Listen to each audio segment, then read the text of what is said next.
Assalomu alaykum hammaga, hurmatli kuzatuvchilar, bizlarni kuzatishda davom eting. Ushbu videorolikni kengroq tarqalishini o'z qissangizni qo'shishni so'raymiz.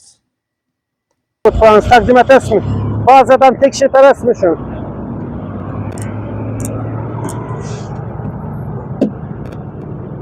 No, ben pasport. Tek pasportunuzu. Gelin bana. Yok mu? Atacağı proşaneke. Bugün Yoloştaş Boğaçak, Kanka Uyanç Boğaçak rekord kestirtimiz. Lisenzi aldım, bulamadı iste. Lisenzi bulamadı. Az göremiz. İçinde nişte yolcu var. Altın. Bir motorşularla sohbetleşemiz. Yol kirakla ameliyat tutmuş. Selamun aleyküm. Transport Nezareti İnspeksiyasından sağ selamet yardımcısılar. Yolcuların kapsızlıkını teminleşmesi adına yol kiraklarını üreyip duradık. Kanka'da üreyince yol kirakınca son bul tuttu hürmetli yolcular. Neçe son? Neçe son beresler? 10 milyon. Haydavçınız muameleler yakşı mı? Belirlenen müddet kitap patlaşı mı? Aytılı. Niye de düşüyorsunuz? Ben de salamat. Sizler niye de düşüyorsunuz? Sizler önceden olar yakşı. Var eken.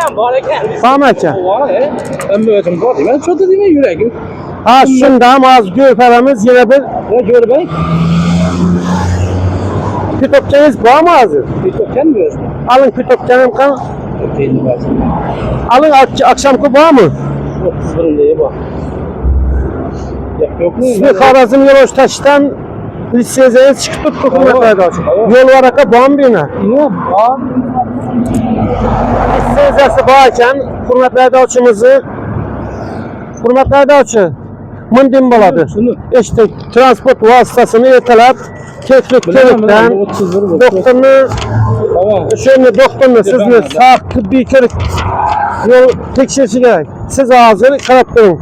Birinci çizde hali saatimiz ağzını oldu. Saatimize karapaytamı. Akşam dem alacağız indi basın. Şimdi karan size. Tamam. Belirlenen tertipte etibarıp teknik körük.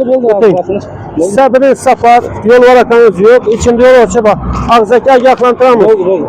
Etibarlı olun. Tamam. Doğulak koyun. Tamam.